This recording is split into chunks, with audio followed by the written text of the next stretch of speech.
this one, we're going to discuss decoding for beginning readers. So kanina, ang diniscuss natin ay paano itong nitty-gritty, no? Yung mastery of the sounds and manipulation of the sounds.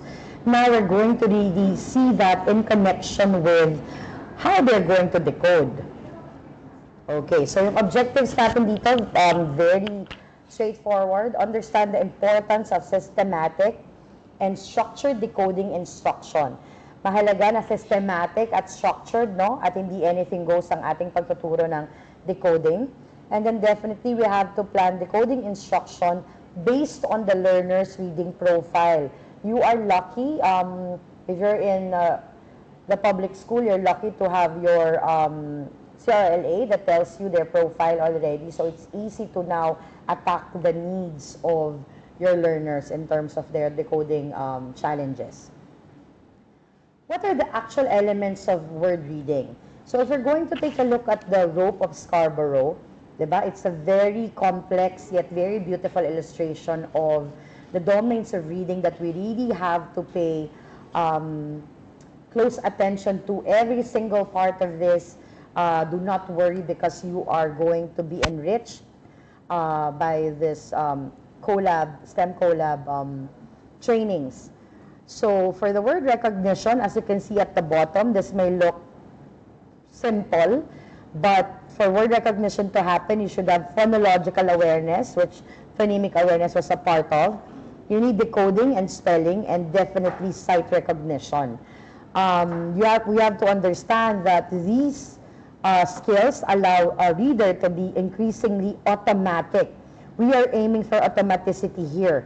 So when there is automaticity in reading, then they can focus on comprehending rather than really have a taxing experience on making sense of each symbol on print, right? So they can already proceed to the complex tasks of comprehending. Ayan. So we have to, again, differentiate phonics and decoding. Phonics is the way of teaching that is code-based, right? That there are sound and word patterns happening. For example, the CVC words, CVCE words, those are elements of phonics. But decoding skills are the skills that you need in order to have ease in the phonics instruction. Okay, so kanina we emphasized on not confusing the terms. We're also going to do that here. Remember that phonics is the actual code-based portion of reading, while your decoding skills would be the tools that you need in order to have ease in the phonics instruction.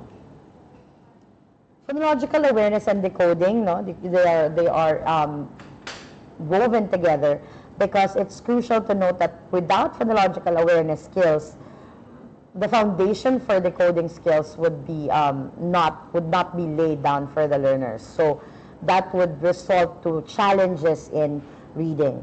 The expectation is that phonological awareness skills are well established even before they are taught to read. So there's emphasis on they have to be taught already. However, if they are not taught explicitly prior to decoding, then you have to do it. It still needs to be part of the instruction. In reality, phonological awareness drills happen to just serve as a troubleshooting tool. Dahil hindi nga siya nagawa as a prerequisite activity, then it just it's done already while it's happening. Pero okay lang naman yon, no? Hindi naman siya problematic na ngayon mo palang gagawin while you're already teaching them to read. Ang mahalaga, magawa mo siya talaga. Alright, so it is therefore worth noting that if phonological awareness skills are well established prior to formal reading, then they will have better chances to have a smooth journey in learning to read. But again, if it happens in their learning to read phase already, it's fine. We can work well with that as well. Okay. We need phonics knowledge and decoding skills when we read words. Yan. So for instance, right, this is what I mean when you say you have to explicitly do it. So there's a highlight on saying what the letter is. This is the letter M. The sound of M is M. And moon starts with that sound, moon.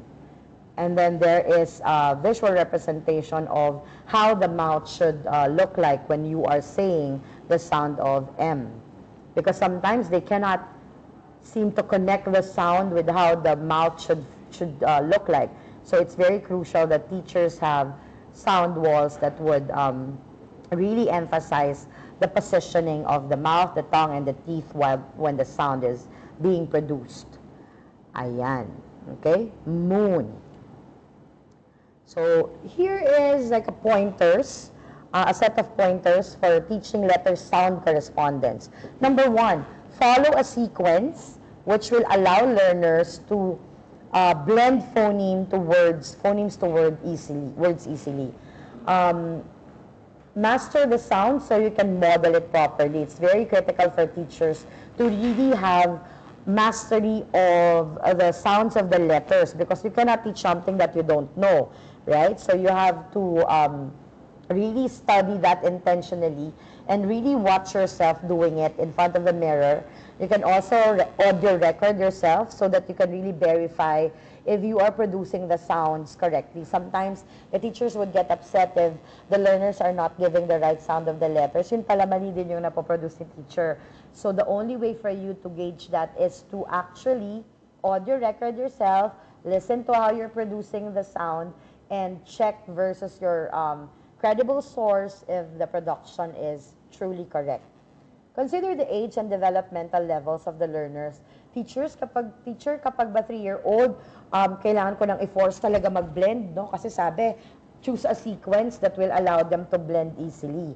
Hindi po, kino-consider natin yung developmental readiness ng mga bata.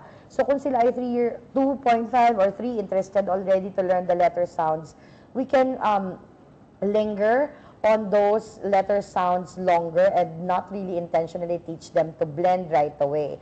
However, if there is a need to already have this decoding skills ready or in place, because it already hampers them from learning more complex domains of reading, then you have to know your intentions, your targets, and the profile of your learner. So it's a case-to-case basis. For really small children, there's really no need to rush. They can enjoy the immersion on these letters with songs, with games, diba? And then for the older learners, they can still have these games and manipulation activities, but then you already have set targets on what you need to cover. So that you have to be very mindful of. Okay. Next, you have to give learners time to process and master these elements. You cannot keep on proceeding without looping the previous sounds that you have taught. It's very important that teachers are always reflective on what they do.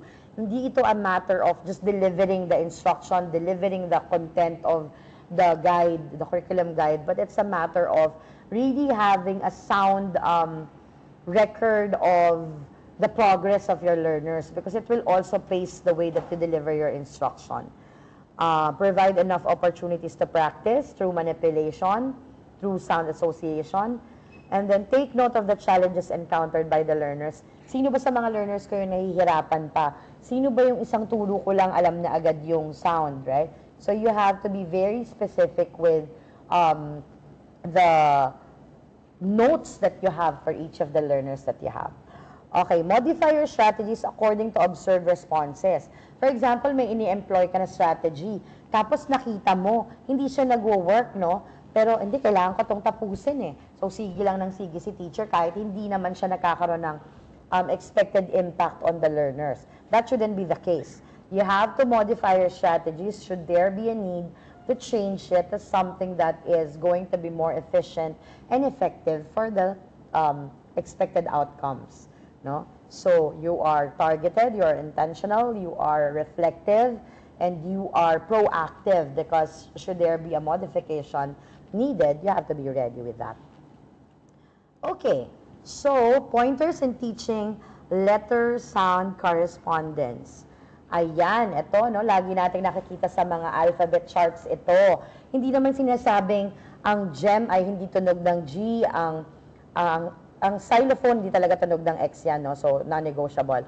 Yung ice cream, ang I ay hindi tunog ng I. Wala tayong sinasabing gano'n. Ang sinasabi natin, ang unang munang kailangan ma-master na tunog ng bata ay yung short sound ng vowels, and then for the words, for the letters with the hard and soft sound, unahin muna yung hard sound. Kasi once that they have a mastery of that and they are familiar with the first layer of sounds, it will be easier for them to know that, oh, the letter G pala has the G and the J sound, and the letter C has the K and the S sound, right? Because there are also rules governing these changes, so it's not correct to assume that the learners can just shift from one thinking hat to another without explicit instruction. As for the X, like I said, hindi po siya xylophone. We have to choose charts that make use of words like box, fox, kasi ang tunog ng X ay X. So it's always located at the end of the word and not at the start of the word. So X-ray is not, xylophone is not giving that. So it has to be at the end of the word. Okay.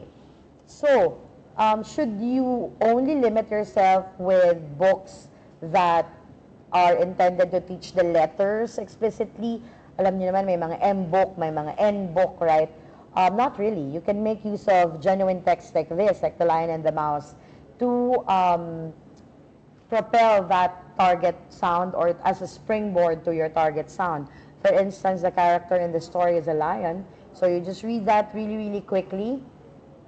You can have a few noting details question, but again, you have to know that your target is to introduce the letter sound of L. Therefore, you shouldn't dwell on your comprehension activities, but go straight to, in that story, the main characters that we have are the lion and the mouse, and lion starts with the sound L made by the letter L. So letter L makes the sound L as in lion, and then this is how you write the big letter L and the small letter L. Okay? So, yes, highly intended books for letter sound correspondence are allowed. Decodable texts are allowed, but genuine and authentic texts can be used as a springboard for your target letter so long as you are not losing your focus on your target at the moment, which is to teach the letter sound and form. Locating phonemes. Okay, again, when you're teaching the letter sounds, hindi pwedeng laging nasa simula lang, no? I have here a set of cards. All of these cards have pictures in them, and these pictures are starting with our target sound, which is mm. Hindi pwedeng puro nandun lang si M sa unahan.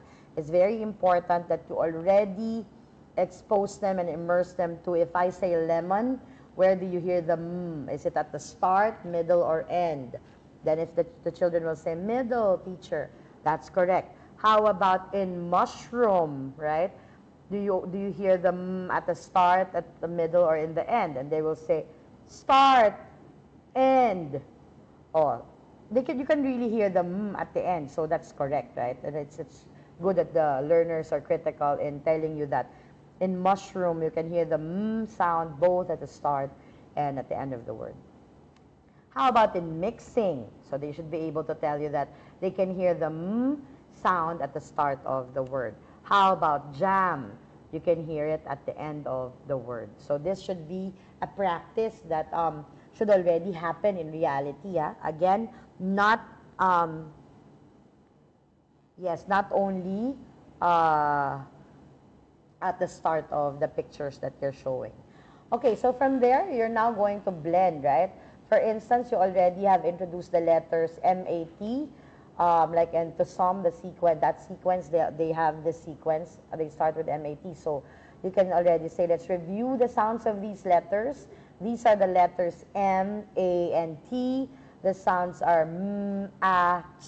Can you do that? And then you can randomly ask them to, you can point at a letter and ask them to sound it out. It shouldn't always be linear from left to right when you're asking them. It can be random, just so that you know that they are not memorizing the sound as they go along into that pattern, right?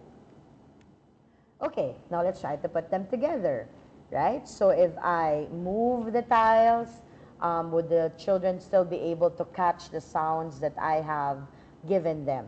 So again, it's important that you are moving your tiles, moving your phonemes. It shouldn't always just be linear. Okay, let's say the sounds and blend them together. At, right? Mat. There, you can have this kind of representation so that they can follow through, right? Okay.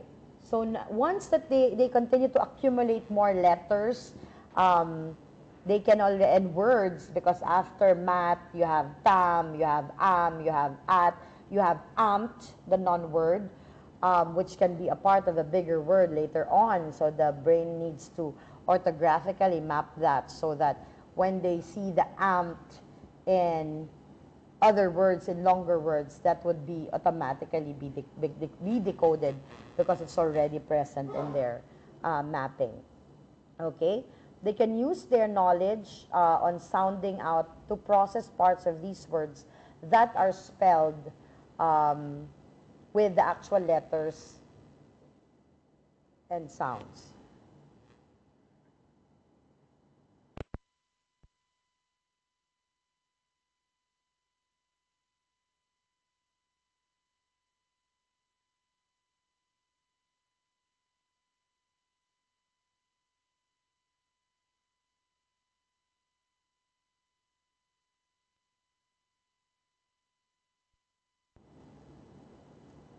All right, so let us make a recap on that, words to phrases.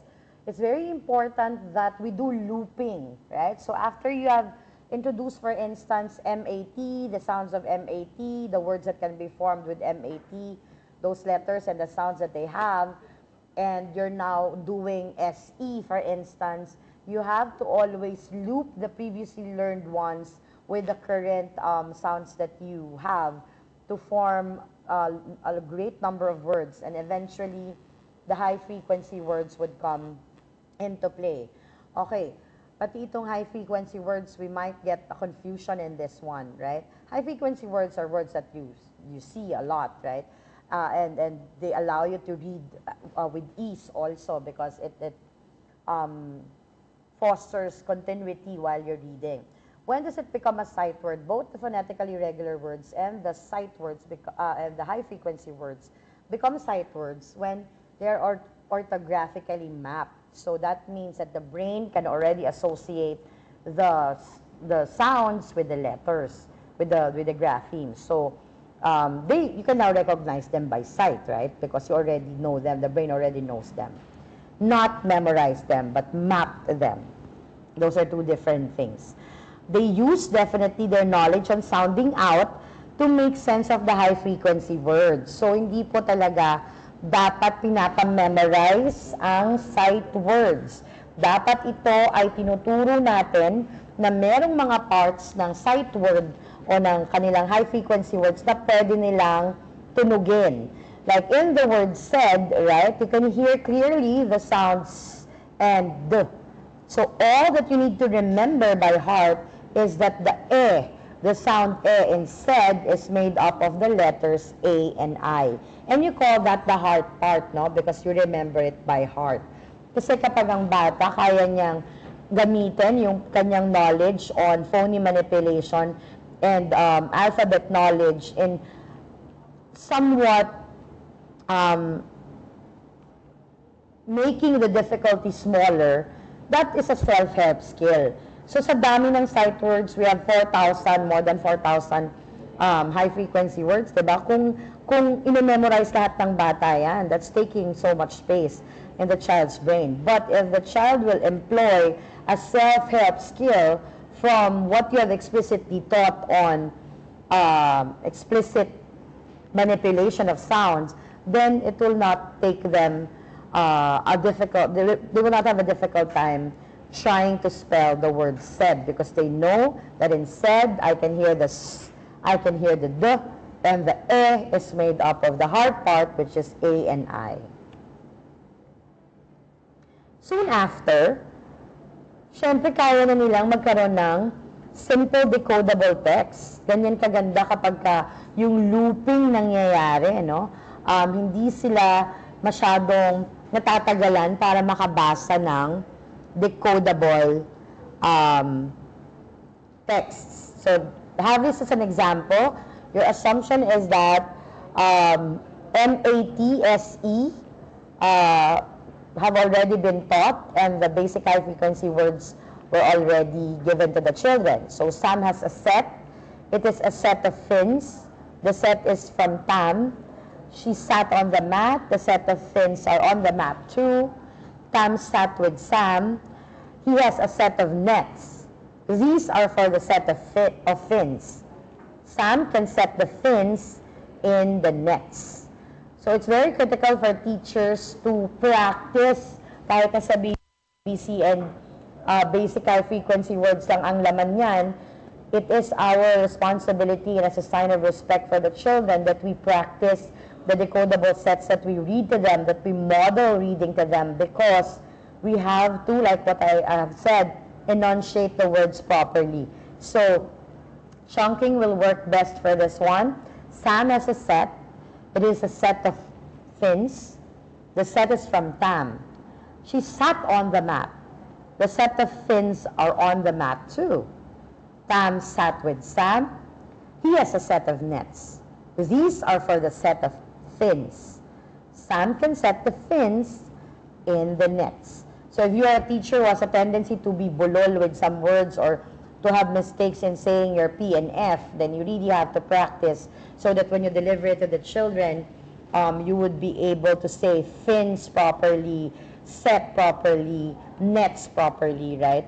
And you don't use the galit-galitan technique, right? Where the teachers would get upset when they are corrected in saying, mispronouncing some words just because they didn't practice it. So wag nating iput yung blame sa mga bata pag nagkakamali tayo when in fact po ay dapat pinractice natin ito, no? Para, again, as a sign of leadership by example and also to really model how fluency has to be done or how it's done. Ayan. So, simple decodable text for fluency, the scenario is in summary, right? You have taught already these letters in sequence, and then you have already covered these high frequency words that have eventually turned into sight words. Pwede po bang magtanong sa decodable texts? Yes, definitely, no? So, pero ilimit lang natin sa noting details questions kasi lagi nating tatandaan na ang ating target ay makabasa sila. So dapat ang tanong lang natin are questions that would make them note the details, because noting details is a preparation for higher order questions, right? So dapat yung familiarity nila sa who, sa nangyari, anong ginawa, sinong nagbigay, diba? They remember that.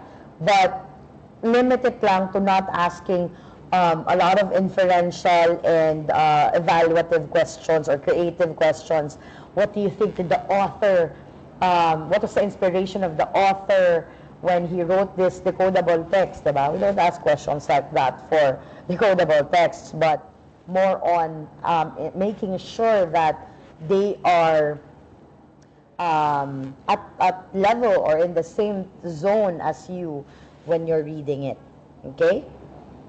But definitely, syempre gusto natin ma-develop yung self so we can ask questions, feelings questions like, what does Sam feel about her set? What made you say so? What's your proof that she really felt that way? What kind of friend is Sam for giving her the set? What are your proofs? Ganyan lang, more on feelings, no? So that they also develop the value of appreciating what's given to them and thanking, no?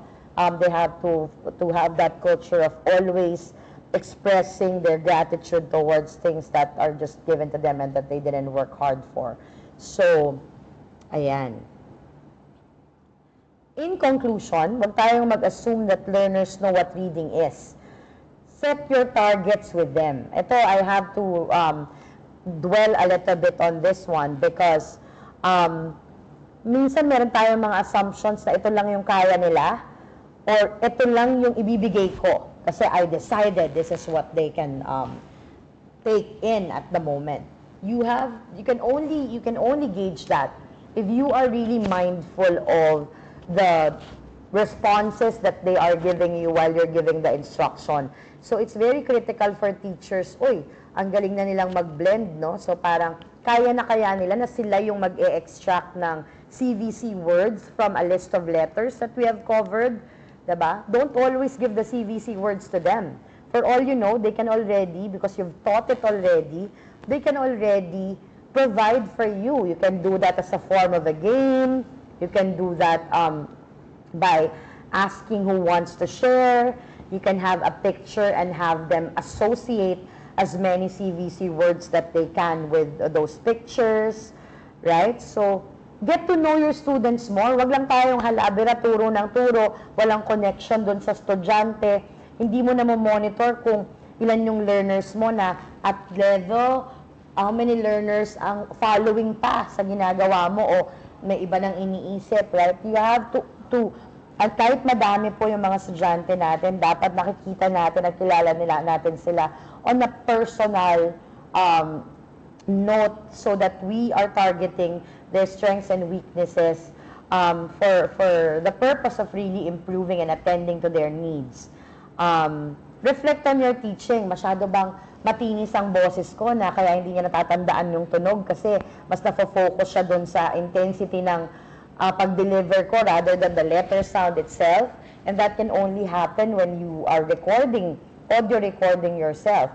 Kasi sometimes, right now, the phones are very modern. They can do transcription of what you're saying. Subukan nyo minsan mag-audio record tapos i-copy transcript nyo.